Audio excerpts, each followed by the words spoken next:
오늘 이슈는 리얼돌, 트리플 탈라크, 담배사업법 개정입니다. 누군가의 침실에 내 얼굴을 한 인형이 있다면 어떨 것 같아요? 무슨 괴담이냐고요? 아니요. 최근에 벌어지고 있는 실제 이야기입니다. 지난 6월 대법원이 내린 리얼돌 수입 허가 판결로 인해 리얼돌 합법화에 대한 논란이 일고 있는데요. 리얼돌, 여성의 신체를 본뜬 실리콘 인형으로 남성용 성인 용품을 말합니다. 당시 법원은 개인의 사적이고 은밀한 영역에 대한 국가의 개입은 최소화돼야 한다라는 이유로 리얼돌 수입을 허가했습니다. 그런데요, 유명 연예인은 물론 특정인의 사진으로 리얼돌을 제작해주겠다는 구매 대행 사이트까지 등장한 겁니다. 점이나 상처까지 원하는 부위에 추가할 수 있는 맞춤형 리얼돌이라고 하지만 이걸 바꿔 말하면 실존하는 누군가와 유사하게 만들어질 수도 있다는 건데요. 결국 국민청원 게시판에는 리얼돌 수입 및 판매를 금지해달라는 청원이 올라왔고요. 오늘 기준 22만 명이 넘는 사람들이 동의한 상태입니다.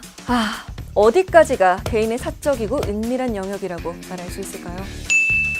세상에서 가장 이혼하기 쉬운 방법 들어보셨나요? 일부 이슬람 교도들이 사는 지역에서는 남편이 아내와 이혼하고자 할 때 탈라크 이렇게 3번만 말하면 바로 이혼이 되는 트리플 탈라크라는 이슬람 관습이 있어요. 직접 말하지 않고 휴대전화, 편지, 이메일 등을 이용하는 것도 가능한데요. 단 남편만 이 말을 할 수 있습니다. 이혼을 당한 아내와 자식들은 아무런 재정적 지원도 못 받고 버려지는 셈인데요. 2000년대 들어 이 관습이 여성과 아동의 인권을 유린한다라는 얘기가 나왔고요. 이후 많은 이슬람 국가에서 폐지됐습니다. 하지만 일부 이슬람 교도들이 사는 지역에는 남아있는데요. 특히 통일된 가족법이 없는 인도에서는 최근까지도 이 관습을 법적으로 인정했었습니다. 그러던 중 2017년 인도에서 트리플 탈라크가 위헌 결정이 났고요. 곧바로 탈라크 폐지 법안이 만들어졌어요. 처벌이 지나치게 엄격하다라는 이유로 연방 상원 통과가 지연됐지만요. 결국엔 법안이 지난달 30일에 통과됐습니다. 하지만 일부 중동 국가에서는 조정 기간을 거치는 등의 방식을 통해 트리플 탈라크의 효력을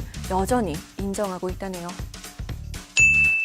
미성년자에게 담배를 판매하는 행위 당연히 안 되죠. 신분증 감별기를 설치하지 않은 편의점 등에선 육안으로 판별해야 하는데요. 눈으로만 보고 판단하기에는 아무래도 한계가 있죠. 그런데 가짜 신분증으로 담배를 산 사람이 미성년자였다는 사실이 적발되면 업주는 최대 1년간 영업 정지 처분을 받을 수 있습니다. 현행법에서는 청소년을 보호하기 위해 이런 규정을 만들었지만 정작 위변조한 미성년자는 처벌을 받지 않고요. 업주가 모든 책임을 져야 하는 겁니다. 업주 입장에서는 속은 것도 황당한데 처벌까지 받으면 정말 속상하겠죠. 그래서 이런 피해를 막기 위해 담배사업법 일부 개정 법률안이 발의됐습니다. 청소년인 사실을 알지 못했거나 폭행 또는 협박으로 확인하지 못한 사정이 인정되면 영업정지 처분을 면제받을 수 있는 거죠. 현재 이 법안은 국회 기획재정위원회 회의 안건으로 올라가서 논의를 기다리고 있는데요. 일각에서는 담배를 산 청소년도 처벌해야 이 같은 행위가 근절될 것이라는 목소리도 있습니다. 실제로 공문서 위조죄로 검거된 청소년